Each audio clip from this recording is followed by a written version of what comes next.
Hi, spiritual seekers. I want to talk to you about my book, Realizing Emerald City.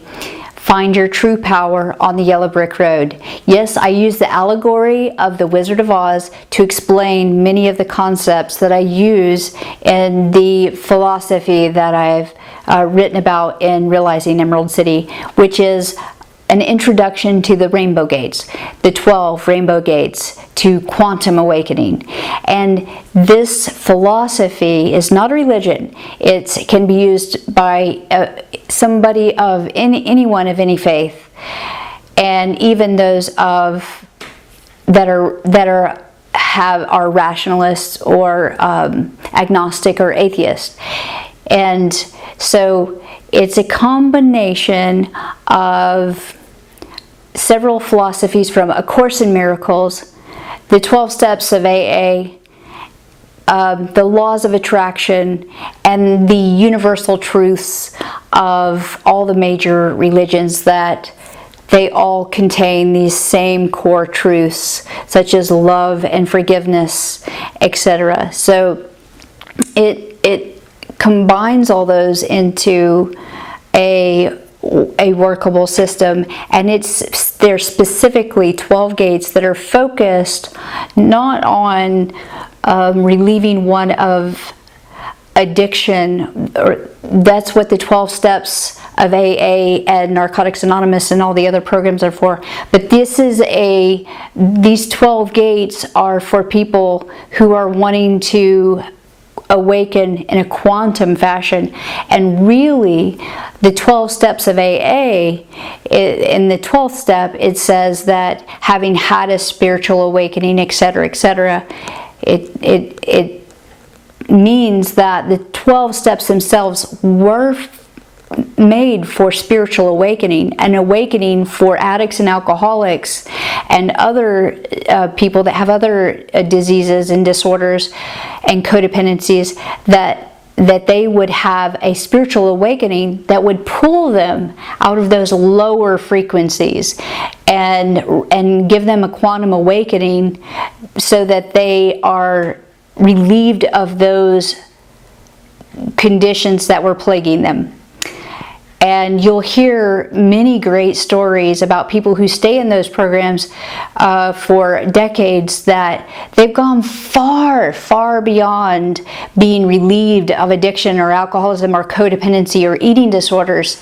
They have had absolute spiritual awakenings. Everyone that I know is just an amazing, they have made amazing ground. They have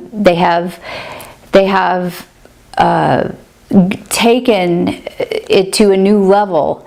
They have, they're just amazing people. I'm having a hard time putting it into words. And each of them is very spiritually oriented. Rarely will a person that's in recovery, that is sober and emotionally joyful, I was about to say happy, emotionally joyful and altruistic person, they have taken the steps to a whole new level and have whole new understandings, very deep understandings of the steps. Now, what I've done in the Rainbow Gates is I have just made some tweaks to the steps. I have taken out some of the things that made people a bit wary, like the idea of powerlessness. I don't believe that we're powerless. I believe that we have power, but we may not be looking in the place that has our power. For instance, if I'm trying to change somebody else, I don't have power over them. If I am looking to change myself, there's power there. And if I'm looking to change myself in certain ways that are beyond my capability, I don't have power over that. If I'm, for instance, like if I'm in a serious addiction, I won't have the power, but I can look where that power is and find that true power and learn how to work with it. And once I do that, I've got power. It doesn't really matter where it came from if I've got access to it, right? And so that's what I talk about in finding your true power and finding it on the yellow brick road. So anyway, my book is coming out talking about that subject and much more, August of 2014. And so look for it. It should already be out by the time you see this, and just give it a shot, or go over to lydiascott.com and check that out and see if some of the information there along this line speaks to you. It's for the spiritual seeker who wants to reach for the stars and take it further and see how far they can go in this lifetime, because it's time for us to awaken and awaken the rest of the world and start to bring heaven to earth. Have a great day. Have a great life. Don't forget to like and subscribe. Bye for now.